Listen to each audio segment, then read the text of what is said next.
Few places in the world can be said to be of no interest to anybody. That is, virtually any place in the world is of interest to some group of people or other. That becomes a place of tourist attraction. Many such places are conventional in nature. They are traditional tourist spots. They are time-honored, like the pyramids and the Sphinx in the Egyptian desert, Eiffel Tower in Paris, the Great Wall of China, the Statue of Liberty at the entrance to the New York Harbor, Buckingham Palace in London, and the Sydney Opera House. Not to mention the innumerable beach resorts the tourist literature drools over, like those in Waikiki in the Hawaiian Islands and the Caribbean beaches, Rio de Janeiro in Brazil, and Phuket in Thailand. Some places of tourist interest are offbeat, esoteric as it were, like the quaint village site in Surrey, England, where the Magna Carta was signed in the year 1215 AD, or the corporate boardroom in Singapore, where the British military commander signed the instruments of surrender to the Japanese in 1942.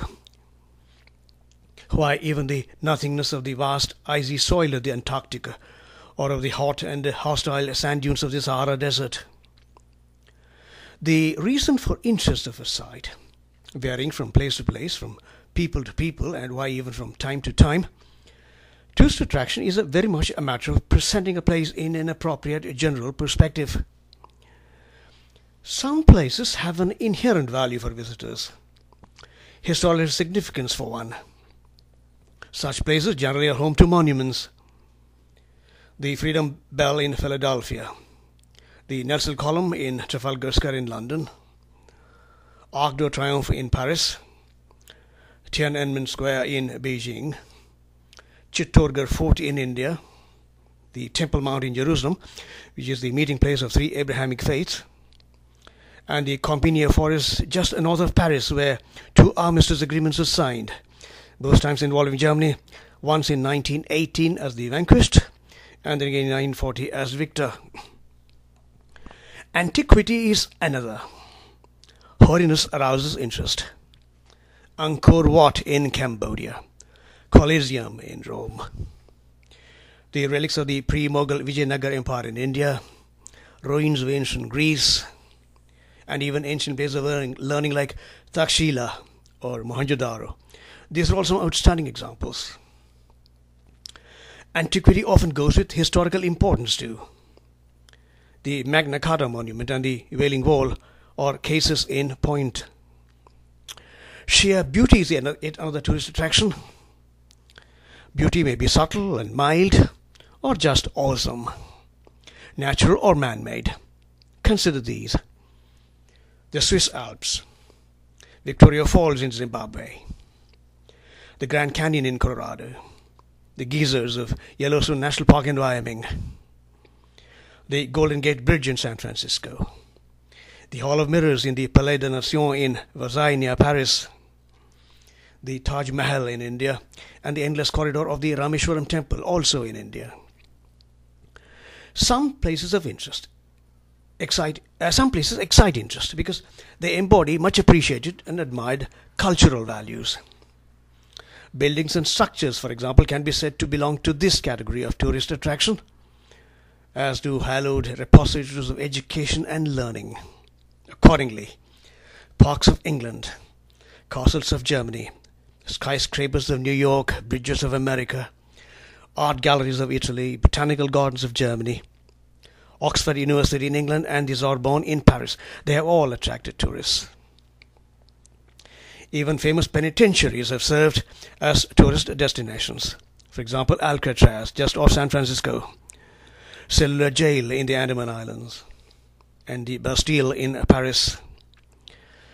Unexplained phenomena have been capitalized upon to create tourist interest, such as the supposed unidentified flying object crash site near Roswell in New Mexico, USA, and the alleged Loch Ness monster sightings in Scotland.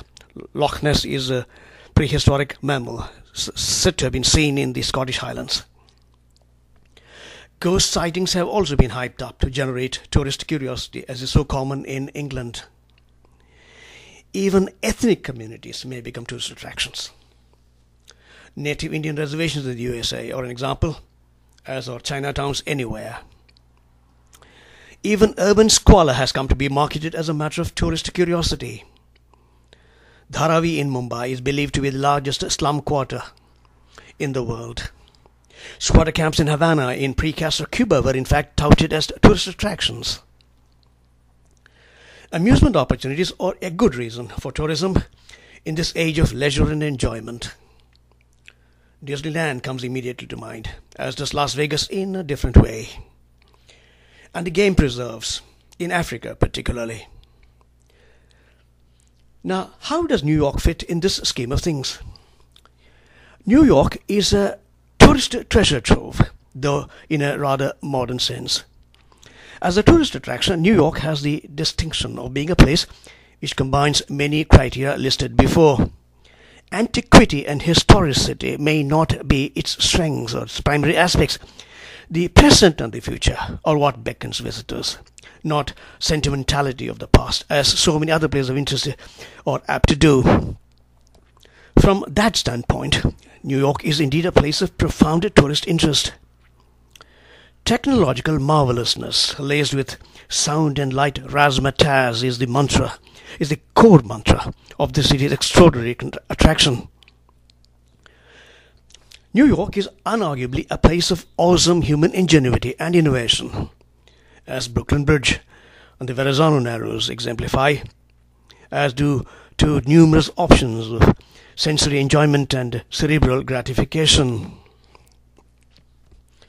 The city is a leader in theatre, in entertainment arts and sciences, in international commerce and finance and diplomacy, in advertising and mass communication, and in fashion too.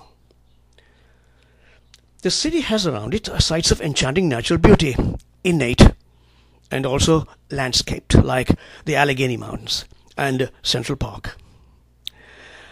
It's a place of museums, sporting finales, amusement and entertainment extravagances. And New York is, by all accounts, a shopping and culinary heaven. For a relatively young city, it can even boast of good old cloisters. New York is a tourist bonanza, if ever there can be one. Interesting sights abound in New York. But for those hard-pressed for time, here is New York on a time budget. It's a compilation of just the must-feels and must-sees of New York. These only are included because they are the essence of the place, its soul. And without a visit to these, one cannot, without a pang of conscience, claim to have been to New York. I, therefore, dedicate this series to New York, a tourist cornucopia. So here you go. Thanks and best wishes.